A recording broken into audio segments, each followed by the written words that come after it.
Welcome to Green Beans, where two boys dressed in green sit on beans and chat about life. I'm your host, Jared, and here with me I have my brother, Ethan. He's also my co-host. Oh, my bad, I interrupted you. It's all good. So, yeah, this is our second episode of the podcast. After our first episode last week went really well, and yeah, we chatted about our experiences with school during COVID and how that was for us and our thoughts on everything. If you didn't see that episode, please check it out. Yeah, check out episode 1. But here we are with episode 2. And yeah, we're going to talk about something different this week. We're going to talk about something called sea base.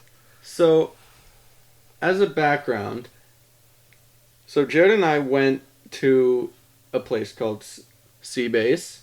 It's located in Florida.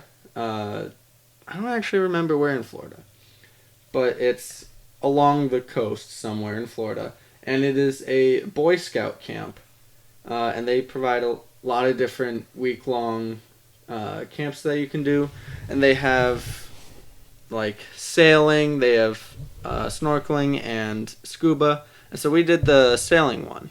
Yeah. And we did this almost a year ago, last summer. Yeah, it was last summer. We're both Boy Scouts, and yeah, we had heard of Sea Base ever since, I think we probably knew about it when we were in Cub Scouts, when we were really little, and It seemed like this super cool thing that we really wanted to do, so we finally got the opportunity last summer, and we were a little worried that it would get canceled because of the pandemic, obviously, but we were able to take lots of safety precautions, like getting tested before and after the trip, and when we were there, we were living on a boat for our week there, so, no contact with anybody else other than the captain of the boat, who was also tested and everything, so we were really able to minimize the risks as low as possible, which was really good because we were pretty worried that it would get canceled. Yeah. It is kind of ironic, though, because at the time, like, Florida was kind of the COVID hotspot, and we're like, well, we're going here now. But, we took precautions. Everything turned out all right, and it was definitely a worthwhile trip. It was so fun. Yeah, so like Ethan said, we did the sailing trip, which was a combination of sailing and snorkeling. So we were living on a sailboat for our week there, and we got to sail around the Florida Keys and go to a bunch of coral reefs and go snorkeling there, and yeah. Yeah. And our group was, I think it was 5 scouts, Yeah. 2 adults, and then the captain. So 8 people on the boat total, which... Yeah, I remember when we first got there, I was expecting the boat to be bigger than it was. It was a pretty small boat. I mean, it's a sailboat. It was a good sized sailboat. Yeah, it was a good size, but for the amount of people, like our sleeping arrangements were really crowded. Yeah. So on the boat, we had the option to sleep on deck or below deck. Yeah. And at first, I thought sleeping on deck would be super cool. And then I slept on deck the first night. I was like, holy moly, this is really sketchy. Because, like, you're out on open water, and the boat's rocking at night. And, like, I was scared I was going to fall in. Yeah, I bet. There was one night on the boat where, I don't know if you remember, but it was sort of stormy, and there were huge waves. Yes. And I was, like, walking along the edge of the boat, and then we hit a huge wave, and I like almost fell off. I had to grab onto something. I do remember that. Yeah. But after a few nights, we started all sleeping below deck. Because first off, weather. We had a few rainy nights. But yeah, it was more comfortable under there. Although, if for people that tended to get seasick, we had a few of our scouts get kind of seasick. I think I got seasick. I did one night, definitely. Yeah. But yeah, after a few nights, we kind of got used to being on the boat for a while.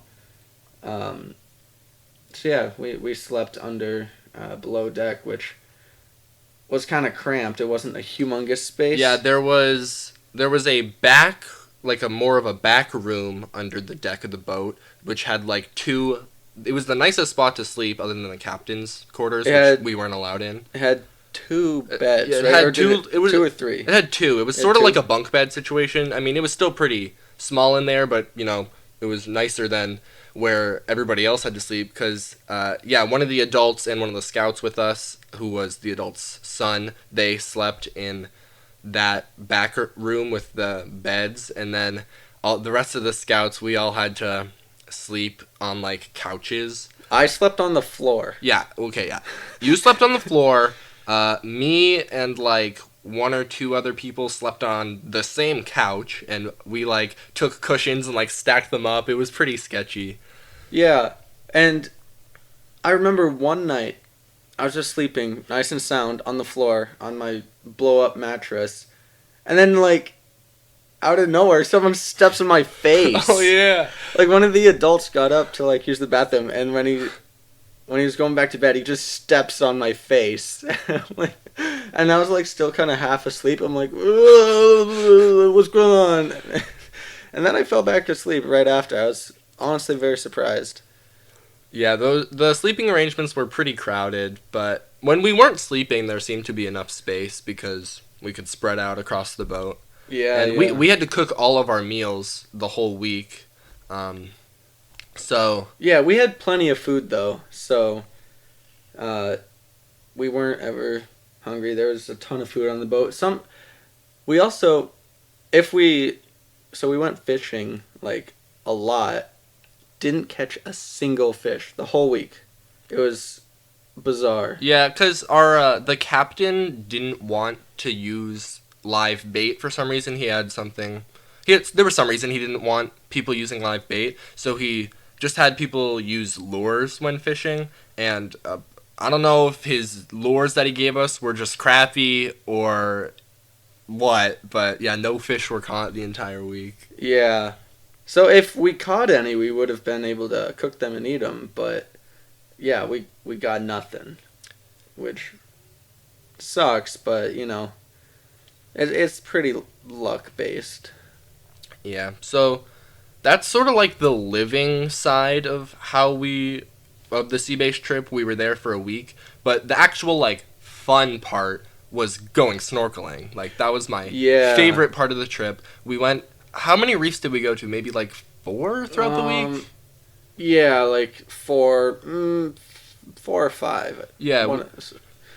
So throughout our week on the boat, we sailed around and stopped at different coral reefs, and our captain like had a really good understanding of the area and knew where like all of the like best reefs were. And yeah, I mean he grew up like sailing the Florida Keys, so he's been doing it for He was years. really familiar with it and like knew where to take us to where there would be the coolest stuff. And yeah, so before this, I don't think you either had ever been to a coral reef. I think we have. Oh yeah, because we went on some Disney cruises when we were younger. And very, very little. Yeah. So we don't remember. So well, I sort of remember it. We went, we might have like, but that was just one close to a beach. Nothing like the ones we went to at Seabase. Yeah. But we didn't really have much experience with coral reefs, and I knew sort of like there would be fish and like creatures and stuff, but like that was just all in my brain. I didn't actually understand what I was going to be seeing. And I remember I think it was like the second day we were on the boat. We were stopping at our first reef, and I was the first person out of our whole crew to jump off the boat into the water with all my snorkel gear, and then I had to wait for everybody else. And I remember I got in the water, and I had my goggles on, and I looked under, and I just saw a school of bright yellow and white fish. Like, I was just so amazed. I had never seen fish like that, because like we are in Vermont and we're close to Lake Champlain, and that water is all muggy all the time, and like the type of fish that are in Lake Champlain are nothing like saltwater ocean Yeah, fish. we like lake fish are like perch, trout, salmon, uh, but yeah, saltwater fish are a lot more diverse than the kind of fish we have here. Yeah, and I remember like just looking down in the water and seeing those crazy bright fish. And I remember just like popping my head up and be like, "Guys, there's fish!" And What? There's fish in it? No way. yeah, and like the captain like looked at me as if I'm an idiot and is like, "Yeah, there's fish." Like, but I was just so amazed because that's not what I don't know what I was expecting to see, but that wasn't it, and that was like honestly one of the most lame things we saw compared to everything else we got to see. Yeah, I mean, coral reefs are some of the most biodiverse places in the world. Yeah, the sheer amount of different creatures that were in the reefs was crazy. Yeah, we only saw like a fraction of them. Yeah. I mean, there's a lot of different coral reefs around the world with different species, but just in like the ones that we saw alone in the Florida Keys were just so many different species. Yeah, so once everybody else got in the water that first day of snorkeling, we all sort of just kicked around and swam around staying near the top of the water for most of the time and just looking down at the reef. And like the reefs were so cool. Like the structures were all over the place and really of, like, big. The coral. Yeah, the and actual rock. like coral, and there were like lots of different like pieces that were swaying in the water all over. Oh, what were? I don't remember the name of those. Yeah, I don't know, but There was something. yeah. So there were obviously those like bright yellow fish. I don't know what they were called. First thing I saw that I was amazed by. But then like just swimming through the reefs, just left and right, different fish everywhere. Like you turn to your right and you see these like rainbow fish, and then on your left there's like big blue fish. Some of them were huge. Like there were some fish that were like, I don't know what they were called, but they were like flat and like the size of like a plate. That's not a good enough description for Whatever. me to figure out what that is. They were flat and really big, and there were lots of like so many colors of fish, so many shapes, and it was super cool to just like see like all the different kinds of fish. Yeah, and this could be a good or a bad thing, but the first reef we went to was probably like the best. Oh yeah, one. the first one, I think it was called like the donut. Yeah, That's what our captain called it at least, and yeah, that one was the coolest. So maybe should have saved that for later in the week, but Well, it's kind of a hit or miss because, like, depending on the weather, like different species will be out and just like time of day, and there's no way to predict. I mean, yeah, there's not really any way you can predict how the conditions are going to be. yeah, so then we saw lots of fish, but then that's not all we saw there. We also saw turtles. Yeah, green sea turtles. Yeah, and you were so dumb and decided to touch one of the turtles. And of course, it got scared and swam away instantly. Might be. I mean, look, it swam towards me, and I was like, I'll just stick my hand out. And then it happened, okay? It just happened. It happened. It was swimming, and then, oopsie, oop. Yeah, and I remember beforehand I had, like, joked about, like, oh, we're gonna go swimming with sharks. As, like, a joke. But then in the reef, yep, there were sharks in the reef. Yeah, so we saw nurse shark species, which are some of the most docile species of sharks. They really have no interest in humans. They mind their own business, and so yeah, they were super cool. We got to like just look at them. They're bottom dwelling sharks, so they just sit there at the bottom. And they're not very big either. I mean, shark wise, I'd say they're about, they can about 1 to 2 meters long. Yeah, some they seemed like maybe like 5 feet long on average.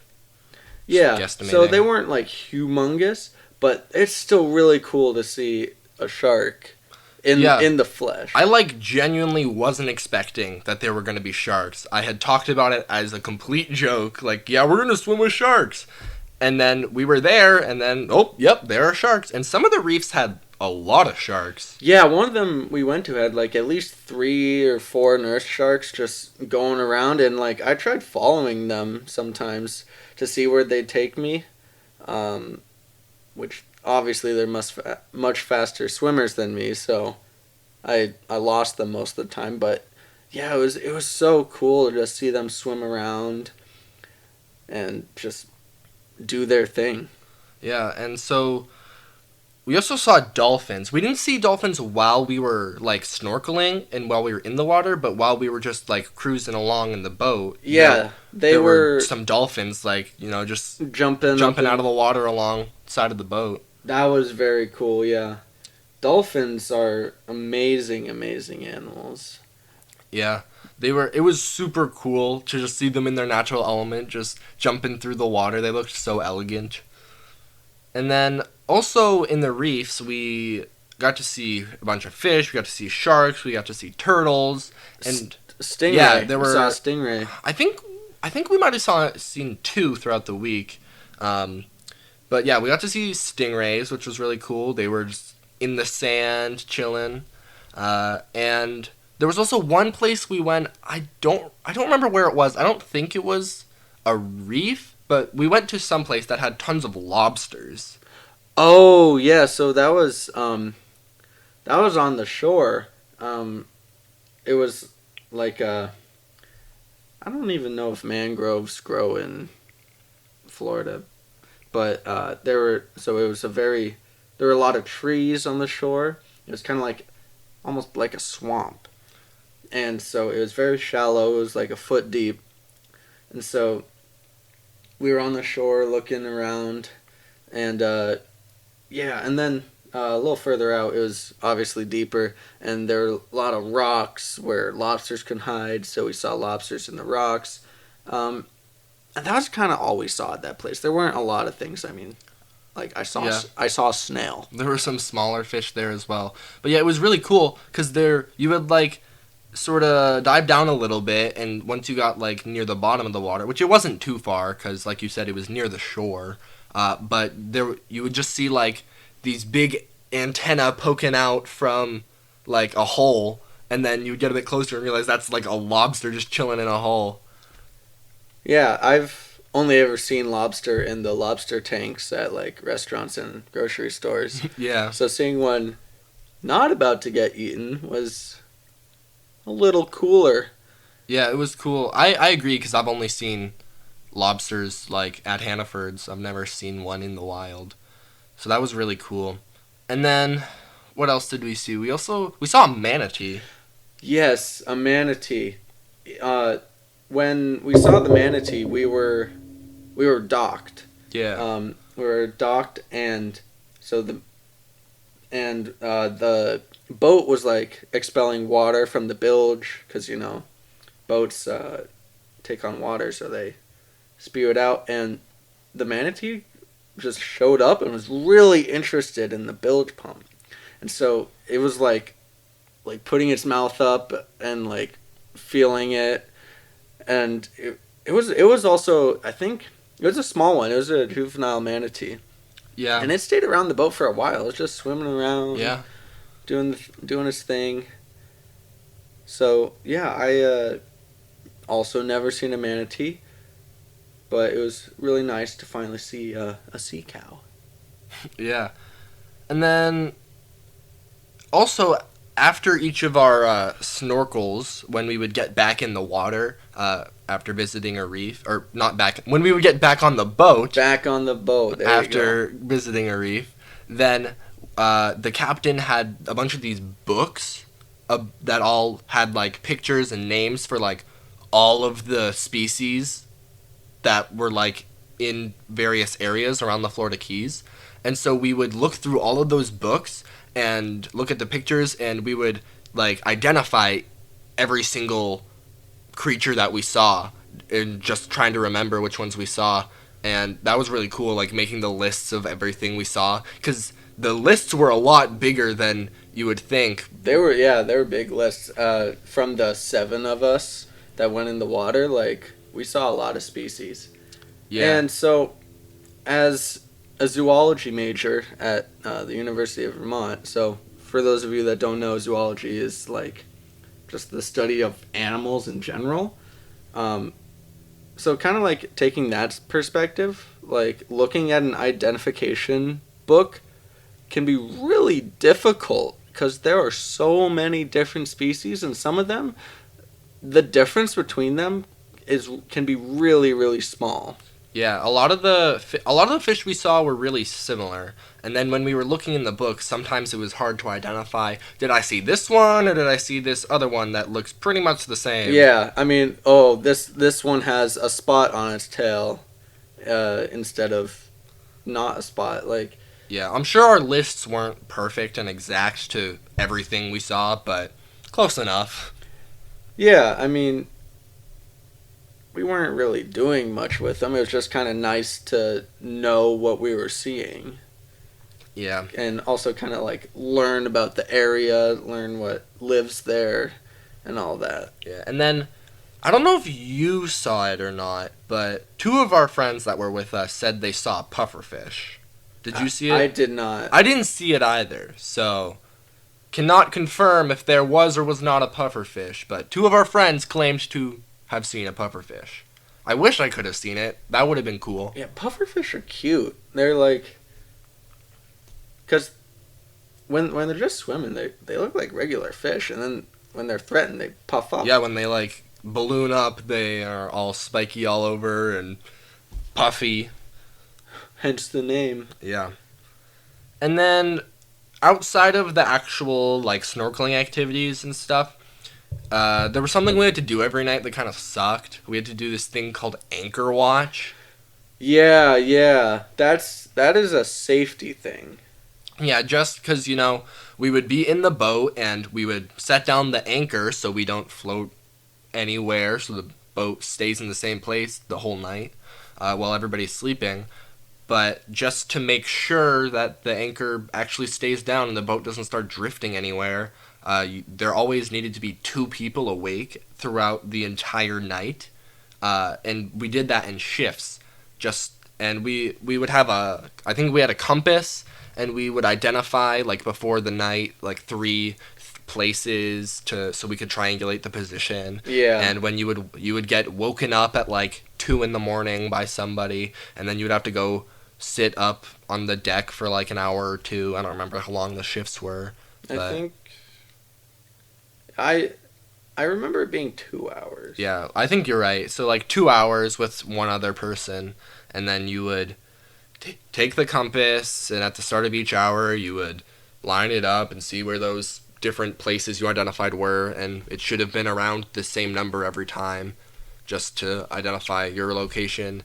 And then obviously if there was some sort of issue with that place was 2 degrees away an hour ago and now it's 90 degrees away or something like that, and like all of the numbers were off, then you would know like, oh, we might be drifting, so then you should wake up the captain so we can see what the deal with that is. But none of that ever happened. We all just... Yeah. Not gonna lie, I played on my phone the entire time I was doing anchor watch. Like it's boring to just be awake during that. So Yeah, I don't even remember what I did. I was probably so tired. I was just like chilling up there, drifting off. yeah, I got a lot of levels in Balloon's Tower Defense. Nice. So yeah, I played that a lot. But anchor watch is a safety thing, so Yeah. kind of had to be done.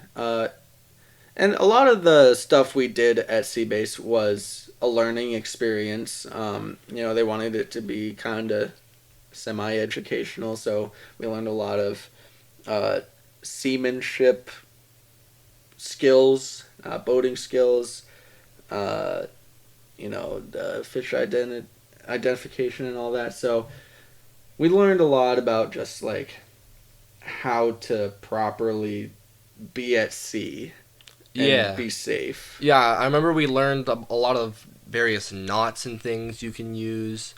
Um, Yeah, a lot of them were really easy too.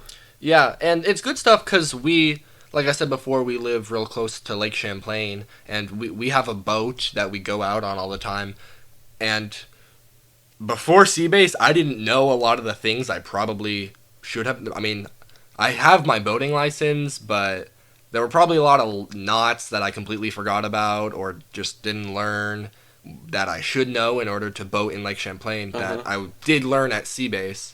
Whether I still remember them now or not, I don't know. But Yeah, it's been a while since we've been boating. yeah, Cause as of now, like it's just barely getting warm enough where we can like put the boat in and start using it again. yeah, I'm excited for the summer to put our boat in. We really want to get a jet ski, but Nah, it's not gonna happen. probably not gonna It's not gonna happen. happen. But Oh well. All right. So I have a little segment for everyone. It's Ethan's epic dinosaur fact. Ethan's epic dinosaur fact. That's what we're calling it. I'll think of a better name. If anyone has any suggestions for what I should call my dinosaur fact segment, leave a comment because I'm eager to find a good name for it. Yeah.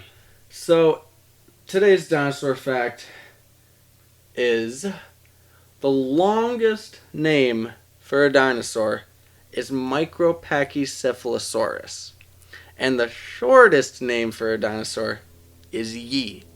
Yi. Y-I. Yi. What was a yi? It's a little theropod guy. So he was really small. Think of like Okay, you're gonna have to explain what a theropod is, cause it's your two-legged carnivorous dinosaurs like T-Rex and Yeah. Velociraptor. okay, But he had like bat wings. okay. Yeah. That sounds made up. What? It's not. There's fossil evidence that this dinosaur he had like. So he think of. Do you know what Archaeopteryx or Microraptor? I mean, I do. I don't know if anybody listening will, but They can look it up. Microraptor's pretty easy to spell.